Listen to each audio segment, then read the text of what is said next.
Sejam todos bem-vindos à nona aula do livro da Terezinha, Conversando com os Espíritos na Reunião Mediúnica. Hoje, nessa nona aula, nós estaremos tratando de pretos velhos, índios e caboclos, deixando claro tratar-se de uma opinião da Terezinha de Oliveira neste livro, aos quais nós estaremos fazendo um estudo sobre isso, não é? É uma questão kardecista a respeito desse assunto e não impõe nenhuma crítica a qualquer tipo de religião ou procedimento religioso que possa ter, portanto, é só um argumento a respeito de pretos velhos, índios e caboclos diante da visão espírita. Para isso, então, para iniciarmos nossos trabalhos, daremos continuidade com a oração para a abertura dos nossos estudos.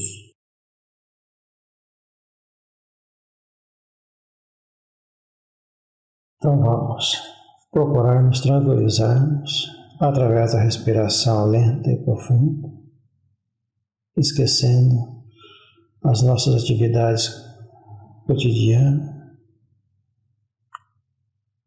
e começar a então buscar em pensamento a Deus, nosso Pai, o Senhor e Criador de todas as coisas, primeiro para agradecer a oportunidade que recebemos de mais uma vez nós estamos juntos, reunidos, buscando novos caminhos, novos aprendizados. Pedimos então o concurso dos bondosos amigos para que possam nos auxiliar a entender, compreender e assimilar os conhecimentos que chegaram até nós. Que a paz e o amor do Mestre envolvam a todos. Vamos então para a segunda parte do livro, aula 9. Pretos velhos, índios e caboclos. No Brasil, em muitas reuniões mediúnicas, espíritas ou não, é frequente se manifestarem espíritos com atitudes e linguajar específicos, que costumam ser atribuídas à figura de pretos velhos, índios e caboclos. Entretanto, uma vez desencarnado, não tendo mais o corpo físico, o espírito não mais pertence a qualquer das etnias humanas terrenas. Não é amarelo, não é negro ou branco, embora possa apresentar em seu corpo espiritual, o perispírito, alguma dessas características, se ainda sentir assim ou assim se mentalizar. E para se comunicarem, os espíritos empregam basicamente a linguagem do pensamento e não precisam do linguajar estranho aos participantes da reunião. Então, aqui tem uma característica muito peculiar que fala aqui, né? Em muitas reuniões mediúnicas, espíritas ou não, porque espírita, e essa palavra foi cunhada por Kardec, então reunião espírita que a gente atribui, são só aquelas que têm um delineamento, uma orientação kardecista. As outras a gente não atribui espírita, porque espíritas são, como essa palavra foi cunhada por Kardec, são só os chamados kardecistas. É isso que ela coloca aqui. E também a gente entende, nós kardecistas, que após o desencarne, os espíritos eles retomam a sua condição espiritual, não necessariamente tendo grupos étnicos a que façam parte, que eles ficam eternamente ali engalfinhados. É isso que ela está colocando aqui, que a ideia é que após o desencarne a gente volte para ser igualitário a todas as outras entidades e não mais sectários. É disso que está tratando o assunto aqui, embora ela diga também, e é verdade, que sendo o perispírito, tendo a chamada ideoplastia, aquilo que o espírito pensa que é, o seu perispírito pode tomar aquela forma, mas necessariamente ele não precisa daquilo para poder sobreviver no mundo espiritual. É nesse aspecto, nesse direcionamento kardecista, é que vai seguir a argumentação da Terezinha a respeito dessas entidades que se manifestam, tanto, e agora sim, em manifestações em centros espíritas, como em outros tipos ou ordenações religiosas. A propósito, estudiosos da cultura africana e indígena, analisando-lhes a linguagem, usada quando se comunicam nas reuniões mediúnicas, esclarecem que a fala de pretos velhos não costuma corresponder aos dialetos africanos, mesmo levando-se em conta a mescla com o idioma português. É mais uma algaravia, confusão de vozes, sem significação com o que os africanos falavam. Índios brasileiros não poderiam se denominar caboclos sete flechas. Sua noção de número só ia até os dedos das mãos. Obviamente essa última colocação está lá no Silvio Ourique Fragoso, né, em Medianismo e Antroponomia, que ele fala que só tinham noção da numeração até o número 5, tá? Bom, isso aqui é uma constatação que a Terezinha faz, que os africanos, quando vieram para o Brasil, obviamente houve uma mescla de vocabulário, e o ouvido não era afinado para o português, então tinha algumas palavras que depois até acabaram entrando no nosso dia a dia, mas que eles entendiam dessa maneira, tá? Essa mescla de idiomas, né? Dialetos, idiomas. Por exemplo, quando se fala, na Bahia se fala muito, tem até alguns blocos chamados nega fulô. O que é fulô? Fulô é flor, mas eles não conseguiam falar flor. Então eles falavam fulô, que é o jeito que eles conseguiam repetir aquilo. Mas quando a gente leva em consideração as manifestações dos pretos velhos, eles não têm nem uma coisa nem outra. Eles têm alguns tipos de sons que, segundo estudiosos da cultura africana e os próprios africanos, não tem a ver nem com o idioma deles, nem com a mescla com o português, o que é muito estranho. Daí que ela coloca isso, que merece um estudo por que isso acontece, já que eles se dizem pretos velhos. Fica bem caracterizado, né? Uma forma bem característica de se manifestar. Assim também, quando coloca os índios brasileiros, e a gente vê, no caso aqui, caboclo sete flechas, né? Tem o Pena Branca, tem cacique de reis, essa coisa toda, e é uma outra coisa razoavelmente estranha, porque esses nomes para índios, aqui os nossos índios nunca usaram. Esse tipo de Pena Branca, sete flechas, são nomes atribuídos a índios do continente, do norte das Américas. Os americanos têm isso, mas os índios brasileiros não têm. E por que eles vêm com esses nomes, então? O que será que leva a ter essa denominação, dizendo-se índios ou caboclos, né? Que eles são chamados aí no dia a dia, e eles usam nomes que não são característicos da cultura indígena brasileira, embora digam que são índios brasileiros. Então, mais uma vez, dados essas características, que estão sendo tratados aqui numa análise rasa a respeito dessas questões de preto velho. Deixando claro que isso aí é um procedimento, é um estudo especificamente baseado no que a Terezinha falou, né? Isso aí. Então, por que há tantos espíritos se apresentando desta maneira no Brasil? Enumeremos as razões possíveis.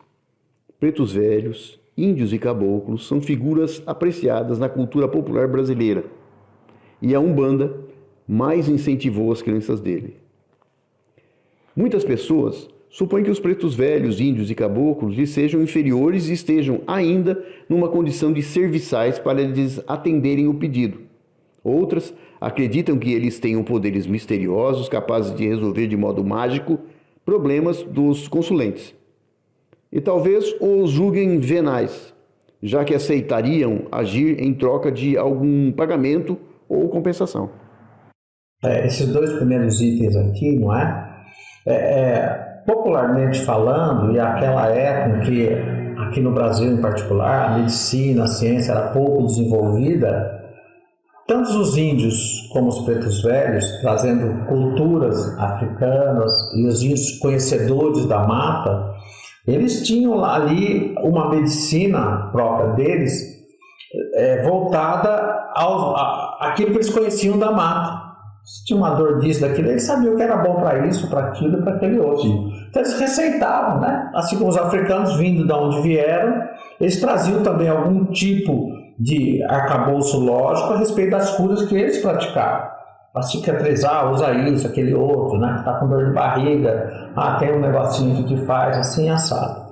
Então isso se infiltrou na cultura brasileira, como eles sendo capazes de fazer algum tipo de cura a partir desses conhecimentos. É um caso. Então, obviamente, na Umbanda, quando vem essas entidades, ela vem com todo esse arcabouço que já tinha quando estavam encarnados. E, diante disso, eles também ali receitavam alguns chás, algumas coisas capazes de até resolver alguns problemas, melhorar, sendo placebo ou não, melhorava algumas condições, né? Como muitos de nós, assim, que já possa ter um pouco mais de idade, as avós, o chazinho da avó, tá nervoso, a criança tá com dor de ouvido, faz isso, tá com bronquite, pega a banha de galinha, esfrega no peito quente, coisa do tipo, né? Que nos dias de hoje já está superado, mas naquela época tinha. Então, a Umbanda, quando começa aqui no Brasil, ela vem trazendo essas entidades, ainda trazendo esse tipo de cultura.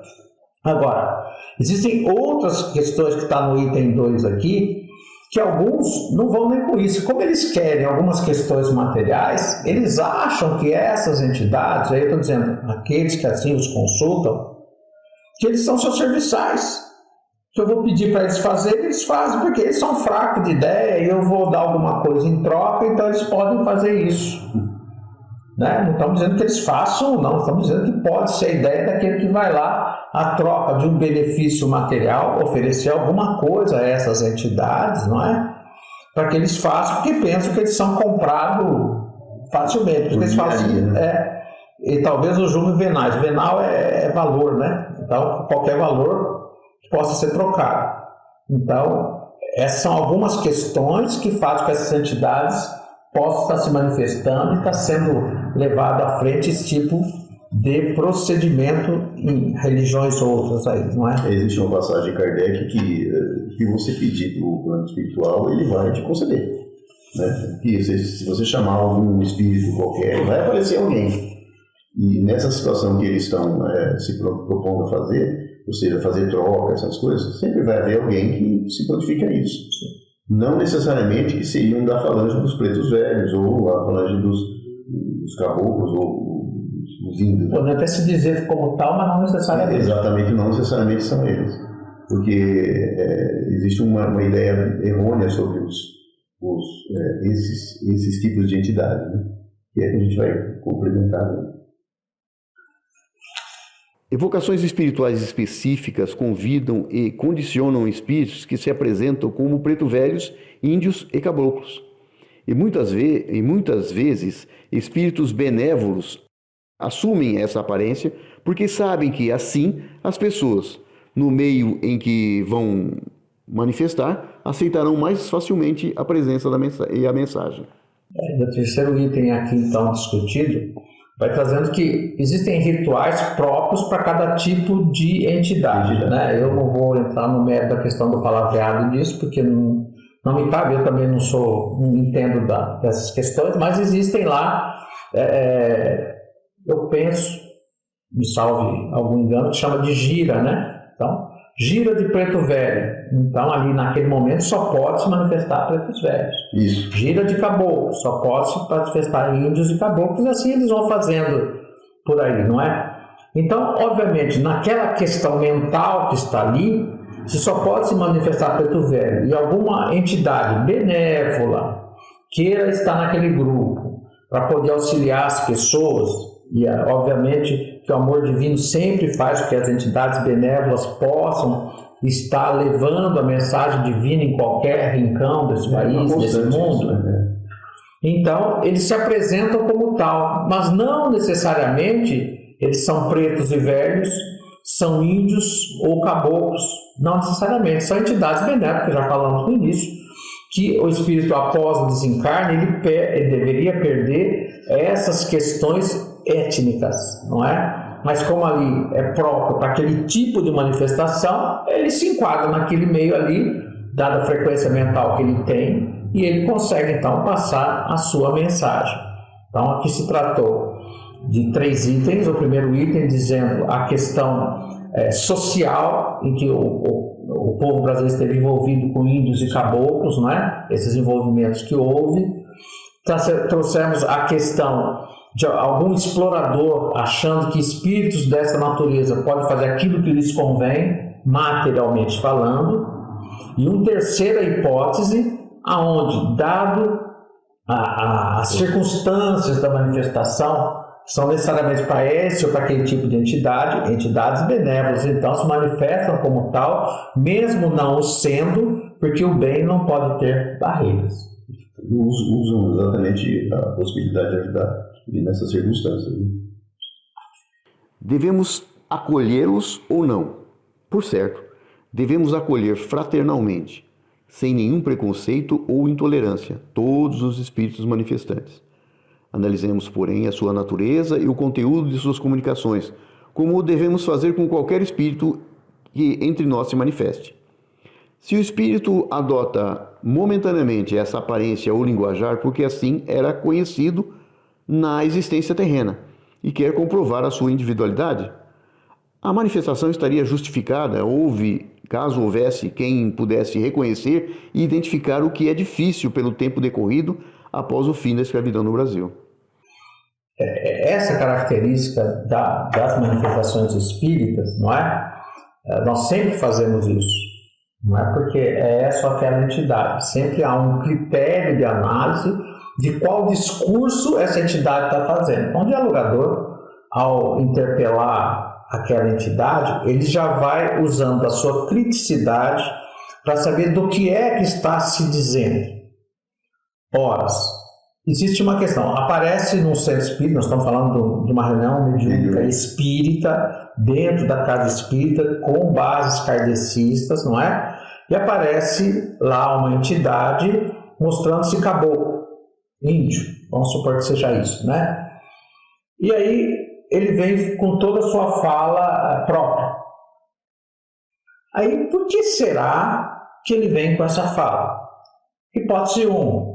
Ele quer ser reconhecido pelo linguajar que ele é ele mesmo. Né? Como vem uma entidade, se tem lá um filho e vem um pai ou uma mãe se manifestando, ela vai usar o vocabulário próprio que ela usava na sua família, porque daí aquele ente querido vai reconhecê-lo como tal. Nesse caso aqui não se justifica, porque ele vem falando dessa maneira para ser reconhecido, mas ser reconhecido por quem? Porque todos aqueles que conviveram com ele na época em que ele esteve por aqui encarnado, né, dado que isso já faz muito tempo, já não existem mais.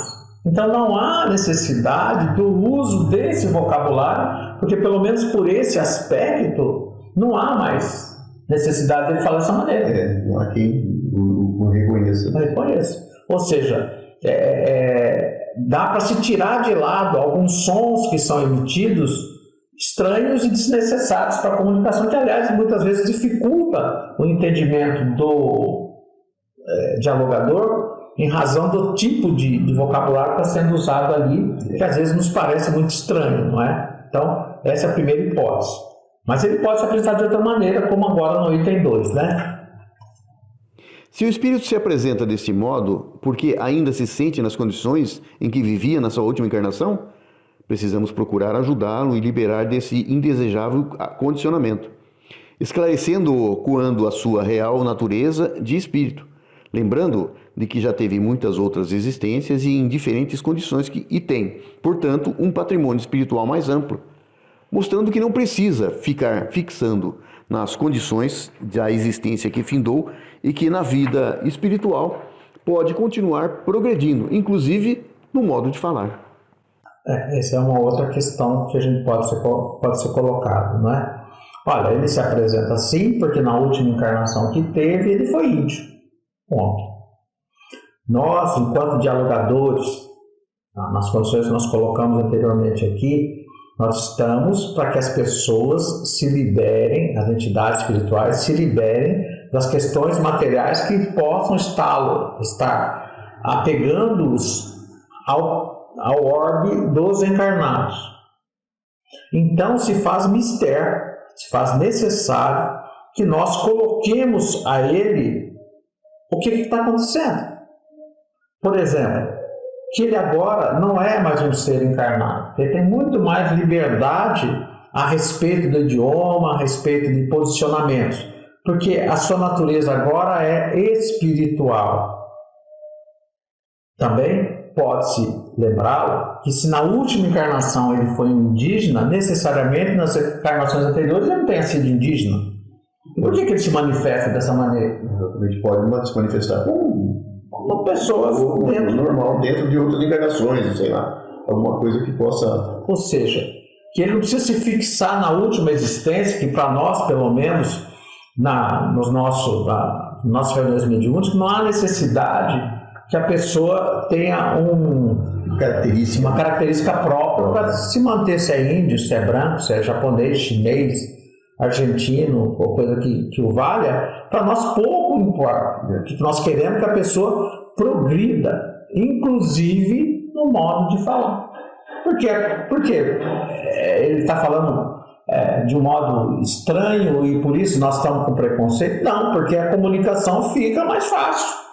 Se ele fala usando o arcabouço do médium e usa um vocabulário mais atualizado, que é possível, embora ele tenha uma última encarnação como índio ou qualquer outra questão, preto velho ou qualquer outra questão, a comunicação do dialogador e a entidade fica mais fácil e, portanto, o entendimento é mais rápido e a evolução, a gente espera, também mais rápido. É nesse sentido que é colocado aqui.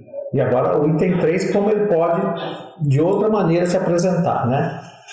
Se o Espírito diz que se apresenta assim, porque essa encarnação lhe foi muito grata, por lhe haver permitido adquirir virtudes, especialmente a humildade, por não se rebelar nem odiar ante ao domínio injusto que sofreu e o deseja exemplificar, dizer que entendemos o seu propósito, mas que humildade não consiste em aparências exteriores, nem em atitude de serviço. Ser humilde não é considerar melhor ou mais merecedor que os outros, não se colocar jamais acima de ninguém.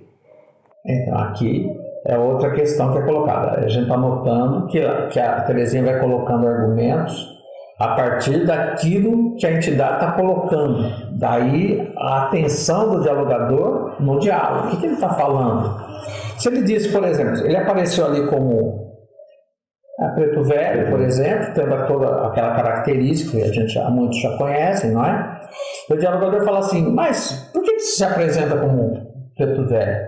E ele fala, não, eu me apresento como preto velho porque na última encarnação eu fui humilde, eu me coloquei, apesar dos sofrimentos que tive, eu consegui reconhecer que era uma necessidade minha, perdoei aqueles que me fizeram mal, etc. Então eu acho que eu devo me apresentar dessa maneira. E aí, o que o dialogador pode colocar? Obviamente é tudo no momento ali, aqui, né? O momento que vem o clique, mas ela está dando uma sugestão que a humildade não precisa ter aparência externa. Só o fato de eu querer aparecer dessa maneira para dizer que eu sou humilde, já deixou de ser humilde. Né? Aquele negócio tem orgulho de ser humilde, né? Então é um negócio bem estranho. Então você não precisa dessa vestimenta, dessa roupagem para se dizer humilde. Você simplesmente é. E essa evolução é uma questão espiritual e não de aparências, de linguajar ou qualquer outra coisa. Portanto, também nesse caso, há condições que a gente rebata esse argumento, por exemplo, usando dessa tratativa, que a humildade é uma condição de alma, não uma condição de estágio material. Mas na realidade, essas alegações, vamos dizer assim, caem no terra, porque se existe uma elevação espiritual, coincidentemente ele deve saber sobre todos esses procedimentos. No meu entendimento, né, eu entendo que ele pode se adaptar à realidade que ele está vivenciando ali no ambiente, para que as pessoas possam ter a ideia de que aquela entidade seja daquele jeito, e que ela possa se manifestar, embora seja às vezes uma entidade de luz. Isso vem ali e só se manifesta só obedecendo às condições do ambiente só. Né?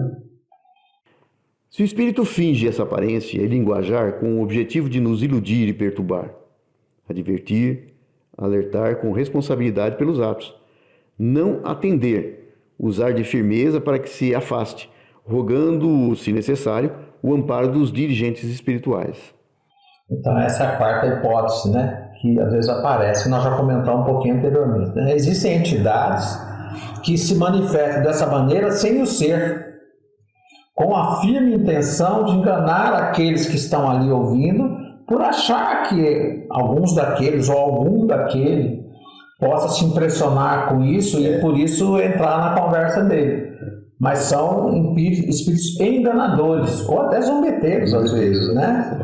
Então, qual o procedimento do dialogador? Uma vez que ele entendeu, que ele observou que isso é uma verdade, pelo menos naquele assunto que está sendo tratado ali, é usar de firmeza. Né? Nós estamos reconhecendo, diferentemente das outras condições anteriores, que podia ser um caso de desconhecimento a respeito do seu estado atual ou das condições que o levam a ter aquele procedimento desnecessário. Nesse caso, ele sabe que está fazendo alguma coisa errada. E, portanto, há de ser chamada a sua atenção e a gente roga às equipes espirituais presentes que nos auxiliem para que a gente tenha uma conversa adequada, sem esses artifícios desnecessários que vai nos fazer perder tempo com uma entidade que está se mostrando uma coisa que não é, enganando, não é? Um preto ou preta velhos verdadeiros podem ser guias espirituais? Sim, se por suas palavras e atos mostrarem serem dignos desse título, se têm conhecimentos superiores para nos orientar e verdadeiro amor para nos exemplificar. Não se demonstrarem pouca evolução espiritual, muito apego ainda às sensações materiais, como fumar, beber, por exemplo. A maioria das comunicações de pretos velhos como guias espirituais não passa de fruto de uma sugestão e de animismo, e de fraudes e mistificações. Está respondendo sim e não. Sim e não. Bom, primeiro a gente relembra que a gente fez uma aula lá para trás a respeito do que é protetor, o que é guia, né? O que é dirigente e tal. Então, guia espiritual é aquela entidade que vai, durante os trabalhos, orientar o médium a respeito das manifestações mediúnicas. Né? Aquela entidade daquele médium, então, por isso que ele vai direcionar as entidades ali presentes e, vez ou outra, ele se manifesta dizendo: eu sou o guia, eu vou fazer isso, aquele outro, né? Então a pergunta é: se pretos velhos, índios, caboclos, qualquer tipo de entidade pode ser guia espiritual? Ora, o que é que tem que ter um guia espiritual? Tem que ter estar no caminho do bem e ter o amor como bandeira, conhecendo então um pouquinho das relações espirituais e materiais das pessoas. Se ele tem essas condições, ele pode ser um guia espiritual, sem problema nenhum. Então sim, pode. Mas ele não pode ser? Também não pode ser. Porque se ele não tem essas condições mínimas para orientar o seu médium ali, o seu médium no sentido de estar ali junto, os dois crescendo, não é? Como é que ele vai ser guia espiritual? E a observação que a Terezinha faz aqui é que, não sei se na maioria das vezes, uma boa parte delas, ou em algumas vezes, o médium às vezes está mistificando porque ele acha que ele tendo um guia espiritual dessa ou daquela natureza, ele vai estar num patamar diferenciado dos demais, não é? É que ela chama aqui de sugestão, quando a pessoa está no estado anímico, e aí não é maldade, é que ela tem lá em alguma condição subconsciente isso aí como uma questão, uma bandeira boa, então ela reproduz isso, ou às vezes são fraudes e mistificações, para que possam as outras pessoas acreditar que aquela condição ali é uma condição de superioridade por ter um guia desse ou daquela maneira. Isso obviamente não acontece só com pretos velhos, pretas velhas, índios, caboclos, mas acontece. Muitos falam que o guia é Bezerra de Menezes, que o guia é Jesus Cristo, né? Então, vamos colocando aqui porque o assunto é esse, mas isso são o quê? São mistificações. E o dialogador ali na hora, ele pode ter essa noção, e se tratando ou achando que é uma fraude, coisa desse tipo, não só necessariamente do médium, mas da própria entidade, ele pode, da mesma maneira do item 4, chamar a atenção, rogar às entidades espirituais que possam ajudá-lo para que aquilo ali tenha um final adequado e que todos possam ser orientados. Não é? Houve certamente bons espíritos que se encarnaram entre os escravos para liderarem aquele povo sofrido, de modo sábio e amoroso, durante o seu cativeiro. Alguns deles, depois de desencarnados, talvez tenham podido voltar à retaguarda terrena, por amor aos que ficaram e também para continuarem o seu próprio crescimento espiritual a serviço do bem. Mas não devem ter sido muitos, pelo contrário, serão bem poucos. Porque a maioria dos africanos escravos eram como nós, espíritos de mediana ou pouca evolução. Isso nos convém aqui fazer um esclarecimento, né? Que ela deixa claro que às vezes meio en passant, né? Todos nós, ou a grande maioria de nós, estou falando em 99,9%, somos espíritos medianos. Portanto, com a mesma frequência ou frequências mentais muito parecidas. O que acontece de modo geral sobre o orbe terrestre? A gente olhar a história, as pessoas ou os grupos que conseguiram mudar os caminhos da humanidade são muito poucos. Você pegar em qualquer sentido de ciência, em qualquer questão espiritual, são poucos que encarnam entre a gente, e são essas pessoas que fazem a diferença. Nós vem especificamente para isso. Para isso. E então são espíritos de um escalão diferente do nosso e que mostra outras oportunidades para que a gente cresça. Não seria diferente entre os escravos também, porque se eles estão aqui, também são espíritos medianos. Mas entre eles, com certeza, alguns encarnaram para que pudesse fazer com que esse povo cresça também, tanto lá na chamada Mãe África, como aqueles que vieram para cá. Acho que deveriam ser muitos, né? Porque não é muito em toda a humanidade. E lá também não seriam muitos, né?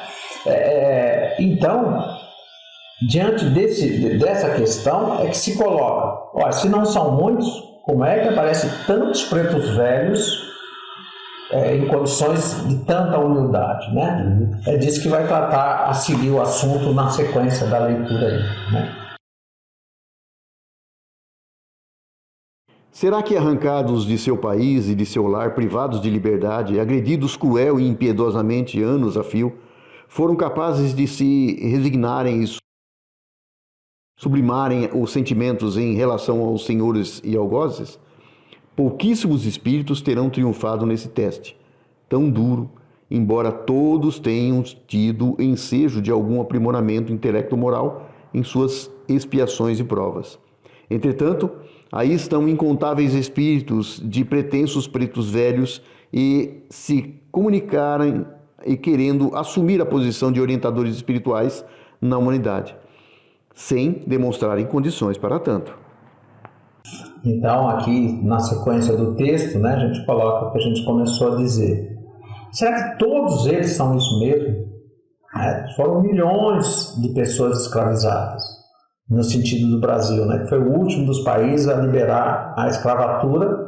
Assim, não demorou, mesmo após a libertação, 13 de maio de 1888, isso até nos dias de hoje ainda tem alguns problemas. Mas como é que alguém que é tirado do seu país, do seu povo, vindo a ferros, sofrendo tudo que sofreram nos navios negreiros, chegando aqui sendo vendidos, famílias separadas, será que uma enormidade desses negros, escravos em particular, não é?